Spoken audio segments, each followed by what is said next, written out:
मैं समझता हूँ कि मगर जो बेनज़ीर साहबा की was better than her first. अच्छा। सबक सीख चुकी थी, बहुत मैच्योर हो चुकी थी, मगर अनफॉर्चुनेटली प्रेसिडेंट के साथ लड़ाई की। आखिरी टर्म जब वो वापस आई हैं बहुत फ़र्क था। I was so impressed with her कि मैंने सोचा कि इनको फुल सपोर्ट करनी चाहिए। बहुत मैच्योर हो चुकी थी और मेरा ख्याल है कि अगर वो ज़िंदा रह जाती तो उन्होंने पाकिस्तान के लिए एक नया रुख डेफिनेटली कर लेना था अपने एक्सपीरियंस। और मेरा ख्याल है वो बड़ा सेंसिबल और सेंटर ऑफ द रोड और स्टेबलाइजिंग इन्फ्लुएंस होता, because she had learned quite a lot. और सबसे इम्पॉर्टेंट बात थी उनका ये फैसला था कि उनकी फैमिली जो है, including Asif Ali Zardari and the children, ये पाकिस्तान में सियासत में हिस्सा नहीं लेंगे और वही खुद करेंगे सब कुछ। इनको दूर रखना था। मुझे याद है उन्होंने मुझे कहा था कि Asif will stay in Dubai, he will not come. And so I was very impressed and obviously shocked, saddened, grieved. No doubt. मुझे याद है मुझे आंसू आए थे when I heard that she'd. It was shocking. So you know, I thought that this is a great opportunity for Pakistan. मोहतरमा की वापसी। Personally, उनके अंदर इतनी भी कोई बुराई की इरादा नहीं थी। वो कोई उसके अंदर रिवेंज और विक्टिमाइजेशन और वेंजफुल होना ये कुछ भी नहीं था। बड़ी नरम दिल थी, बहुत इंटेलिजेंट थी, बड़ी जल्दी सबक सीखती थी, थोड़ी बहुत ज़िद्दी तो थी, but that's okay. At that level हक भी बनता है कि कुछ अपनी थोड़ी बहुत तो होनी चाहिए ना, थोड़ा बहुत अपना भी होता है। But I must tell you she was very kind to me, very forgiving, क्योंकि मैंने ऑपोजिशन भी की थी उनकी, मगर उन्होंने कभी भी उसको पर्सनली नहीं लिया, जैसे कि और सियासतदानों ने लिया है कभी कभी। उनके खिलाफ बात करते तो वो माफ़ नहीं करते। मोहतरमा में ऐसी कोई चीज़ नहीं थी। She was a wonderful lady, I miss her enormously. Everyone does. और आज उनकी बरसी के मौके ज़्यादा ही याद आई। जैसे वो चाहती थी कि उनका ख़ानदान सियासत में हिस्सा नहीं लेगा। बिलावल भुट्टो जरदारी साहब भी ये कह चुके हैं कि उन्हें जो रोल दिया गया वो इसके लिए तैयार नहीं थे, हादसाती तौर पर उन्हें आगे आना पड़ा। बहरहाल बहुत से ऐसे खला होते हैं जो कभी पूरे नहीं हो पाते। बीबी का खला उनमें से एक है। एक और ख़बर जिसने सबको उदास कर दिया वो मनमोहन सिंह साहब, साबिक भारतीय वज़ीर आज़म, उनकी रहलत है। भारत की तारीख़ में मैं अगर मुख्तसर पूछूँ उन्हें कैसे याद रखा जाएगा? ट्रिब्यूट्स तो पेश किए जा रहे हैं। देखिए वहाँ तो बड़े सिंपल से और एलिगेंट ट्रिब्यूट्स किए जा रहे हैं। इनको पहली दफ़ा फाइनेंस मिनिस्टर बने थे ये। इनको नरसिम्हा राव साहब ने जब वो प्राइम मिनिस्टर थे तो 91 में मेरा ख्याल है इनको फाइनेंस मिनिस्टर बनाया। और सबसे ज़्यादा इनकी शोहरत एज फाइनेंस मिनिस्टर थी, बिकॉज 4 साल वो फाइनेंस मिनिस्टर रहे मेरा ख्याल है, until the next government came in. उन्होंने इंडिया की जो इकॉनमी थी उसको तब्दील कर दिया, इन रिफॉर्म कर दिया, इनकलाब ले आए। उससे पहले वो कहते थे कि इंडिया की ग्रोथ रेट 2% है, उसको कहते थे Hindu rate of growth. Pakistan की 4-5-6% चल रही होती थी और सारे गश करते थे कि हाय पाकिस्तान कितना डेवलप कर, और इंडिया जो था वही ठुक ठुक ठुक ठुक हिंदू रेट ऑफ ग्रोथ। सारी की सारी डेवलपमेंट पब्लिक सेक्टर में थी, प्राइवेट सेक्टर को रोक के रखा हुआ था। वो रशिया का मॉडल चल रहा था। अच्छा, जो 50s और 60s में अपनाया गया था। सो आई थिंक इन्होंने आते सार कहा, और मुझे एक दफ़ा इन्होंने खुद बताया, मैं आपको बताऊंगा वो भी, कि इन्होंने नवाज शरीफ से सीखा कि पाकिस्तान के अंदर नवाज शरीफ साहब जब आए तो 90 में जब ये प्राइम मिनिस्टर बने तो इन्होंने प्राइवेटाइजेशन की का नारा लगाया। और क्योंकि भुट्टो साहब was the opposite, Zulfikar Ali Bhutto, nationalisation, regulation. तो नवाज शरीफ साहब प्राइवेट सेक्टर को सपोर्ट करें। तो इन्होंने मनमोहन सिंह समझते थे कि ये बिल्कुल सही किया नवाज शरीफ ने। तो उन्होंने इंडिया के अंदर भी ये सारे रिफॉर्म्स जो हैं, starting from D regulation, privatisation and so on, लंबे चौड़े रिफॉर्म्स थे कि प्राइवेट सेक्टर को इनकरेज किया जाए। और उनके ज़माने में India began to be transformed into a new power. और वो पावर आज बन चुका है जिसकी जो बीज थे वो मनमोहन सिंह ने किए। फिर इसलिए जब 2004 में मौका मिला तो फिर इनको प्राइम मिनिस्टर की कॉल आई कि आप प्राइम मिनिस्टर बन जाएं, क्योंकि सोनिया गांधी जो थी वो उस वक्त उसके ऊपर बड़ी तनकीद हो रही थी कि हम इटालियन को नहीं बनाना चाहते।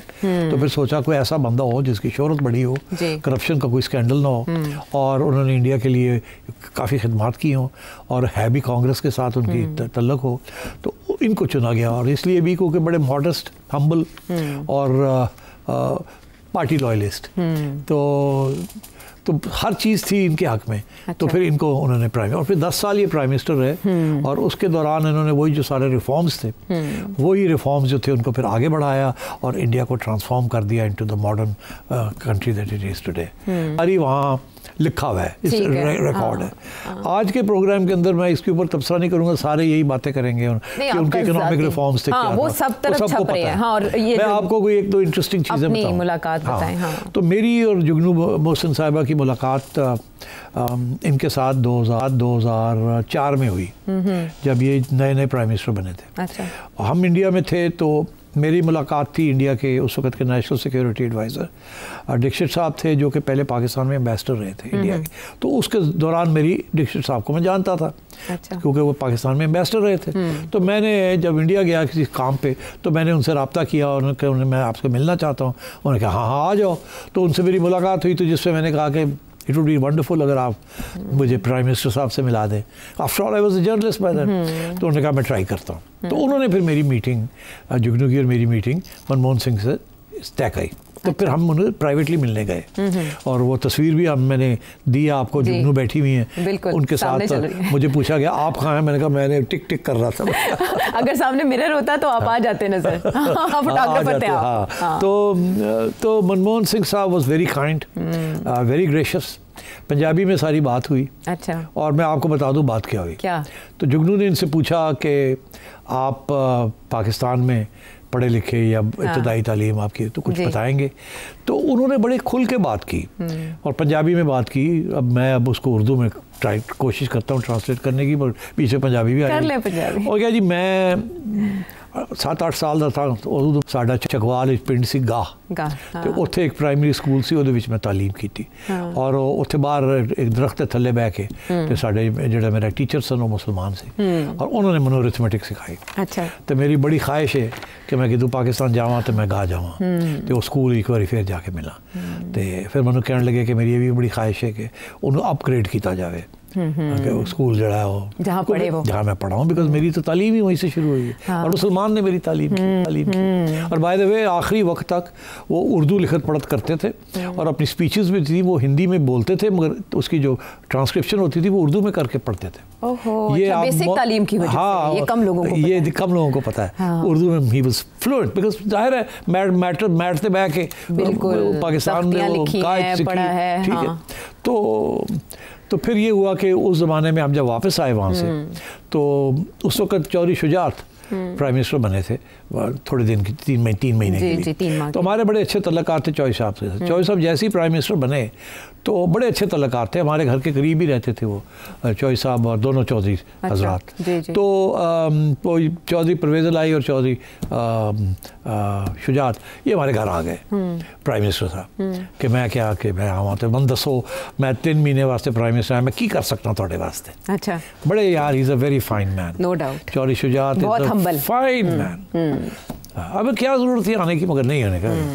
ग्वांडी भी ने, यार दोस्त भी ने, बहुत वफादार है ये चौधरी बरादरान, तो वो दोनों आ गए। उन्होंने कहा मैं की कर सकता तुहाडे वास्ते, कोई दसो अच्छी काम, मुल्क वास्ते भी तुहाडे वास्ते भी। मैंने सोचा, मैंने कहा जी मैं उन्हें मिल के आया मनमोहन सिंह नूं, तो वो ही गल करते पे सन कहे कि मैं क्या कहते पे सन कि गाह दा जिहड़ा स्कूल है वो अपग्रेड कर दिओ तुसीं। अच्छा। तो मैं जिस पाकिस्तान आवांगा तो मैं आके उत्थे जाना चाहवांगा, तो मैं आना भी है पाकिस्तान। चौधरी साहब ने कहा गल ही कोई नहीं, मैं हुणे करना।